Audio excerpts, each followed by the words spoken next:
Araw-araw na pagbasa ng Biblia, araw 140.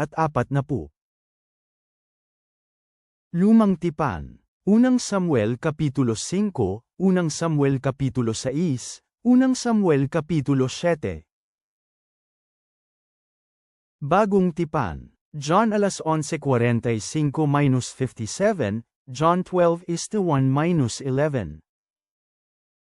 At ang maraming Hudyo na pumunta kay Maria at nakita kung ano ang ginawa ni Jesus, ay sumampalataya sa kanya. Ngunit may ilan sa kanila ang umalis papunta sa mga Pariso at sinabi ang mga ginawa ni Jesus. At tinipon ng mga pinunong pari at ng mga Pariso ang konseho at sinabi, "Ano ang ating gagawin? Ang taong ito ay maraming ginagawang mga tanda. Kung hahayaan natin siyang mag-isa katulad ng ganito, lahat ay maniniwala sa kanya. Ang mga Romano ay paparito at kukunin ang ating lugar at gayon din ang ating bansa." Gayunpaman, may isang lalaki sa kanila, si Cefas na ang pinakapunong pari ng taong iyon ay nagsabi sa kanila, "Wala kayong nalalaman. Hindi ba ninyo iniisip na ito ay naangkop na may isang taong dapat mamatay para sa mga tao kaysa ang buong bansa ang mamatay?" Ngayon, sinabi niya ito hindi sa kanyang sariling pagkukusa, sa halip, dahil siya ang pinakapunong pari ng taong iyon, nagpropesya siya na si Jesus ay dapat mamatay para sa bansa, at hindi para sa bansa lamang, kundi upang tipunin din ni Jesus ang mga anak ng Diyos na nakakalat sa iba't ibang lugar. Kaya mula ng araw na iyon ay pinagplanuhan na nila kung paano papatayin si Jesus. Hindi na naglalakad ng hayag si Jesus sa gitna ng mga Hudyo, ngunit umalis siya doon at pumunta sa isang bansa na malapit sa isang bayan na tinatawag na Ephraim. Doon ay nanatili siya kasama ang mga alagad. Ngayon ang Pasko ng mga Hudyo ay nalalapit na. Marami ang pumunta sa Jerusalem mula sa mga bansa upang linisin ang kanilang mga sarili. Hinahanap nila si Jesus, at pinag-uusapan nila sa isa't isa habang sila ay nakatayo sa templo, "Ano sa inyong palagay? Hindi kaya siya darating sa kapistahan?" Ngayon, ipinag-utos ng mga punong pari at mga Pariso na kung sino man ang nakakaalam kung nasaan si Jesus ay ipagbigay alam nila ito upang sa gayon maaari nila siyang dakipin. 6 na araw bago ang Pasko, nagpunta si Jesus sa Bethania, kung saan naroon si Lazaro na siyang binuhay niya mula sa mga patay. Kaya hinandaan nila siya ng hapunan doon, at si Marta ang nagsisilbi, habang si Lazaro ay isa sa mga naupo sa mesa kasama ni Jesus.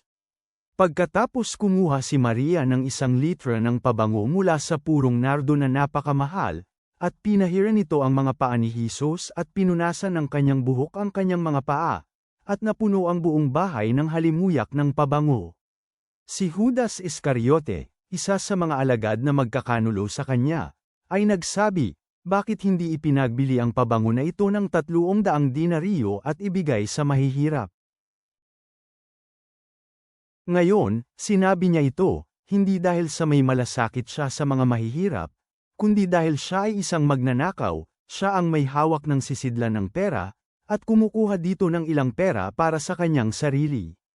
Sinabi ni Jesus, "Hayaan ninyong ilaan niya ang mayroon siya para sa araw ng aking libing. Palagi ninyong kapiling ang mga mahihirap, ngunit hindi ninyo ako laging makakasama." Ngayon, napag-alaman ng maraming mga Judeo na naroon si Jesus, at sila ay dumating, hindi lamang dahil kay Jesus, ngunit nagbabaka sakali rin silang makita si Lazaro na binuhay ni Jesus mula sa mga patay. Ang mga punong pari ay nagsabuatan upang patayin na rin si Lazaro. Dahil siya ang dahilan kung bakit maraming mga Hudyo ang nagsialis at sumampalataya kay Jesus. Mga kawikaan. Proverbs 18 minuto pasado 12:27. Ang mga salitang padalos-dalos ay tulad ng saksak ng isang espada, pero ang dila ng matalino, kagalingan ang dinadala. Ang makatutuhanang mga labi ay tumatagal habang buhay, pero ang sinungaling na dila ay panandalian lamang. Mayroong panlilinlang sa puso ng mga taong nagbabalak ng kasamaan, pero kagalakan ang dumarating sa mga tagapagpayo ng kapayapaan. Walang karamdaman ang dumarating sa mga matuwid, pero ang mas asama ay puno ng paghihirap. Galit si Yahweh sa sinungaling na mga labi, pero ang mga namumuhay ng tapat ay ang kasiyahan ng Diyos. Itinatago ng taong maingat ang kanyang kaalaman, pero ang puso ng hanggal ay sumisigaw ng kamangmangan. Ang kamay ng matyaga ay maghahari, pero ang tamad ay sasailalim sa sapilitang pagtatrabaho. Ang pangamba sa puso ng tao ay nagpapabigat sa kanya, ngunit nagpapagalak ang mabuting salita. Ang matuwid ay gabay sa kanyang kaibigan, pero ang paraan ng masama ay nag-aakay sa kanila sa lihis na daan. Ang mga tamad ay hindi niluluto ang kanilang sariling huli, pero ang matyaga ay magkakaroon pa ng yamang natatangi. Ama naming nasa langit, kami ay lumalapit sa iyo na may pasasalamat sa iyong soberanya, na kinikilala kung paano mo ipinakita ang iyong kapangyarihan laban sa mga huwad na Diyos noong panahon ni Samuel. Kung paano bumalik ang mga tao sa iyo matapos ang kanilang mga pagsubok, naway maghanap din kami ng pagsisisi at pagbabago sa aming mga puso.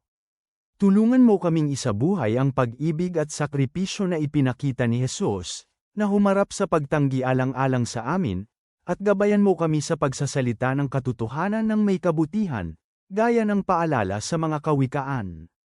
Bigyan mo kami ng karunungan upang piliin ng maingat ang aming mga salita at kumilos ng may integridad, na sumasalamin sa iyong liwanag sa aming buhay. Turuan mo kaming maglakad ng may kababang loob sa iyong harapan. Amen.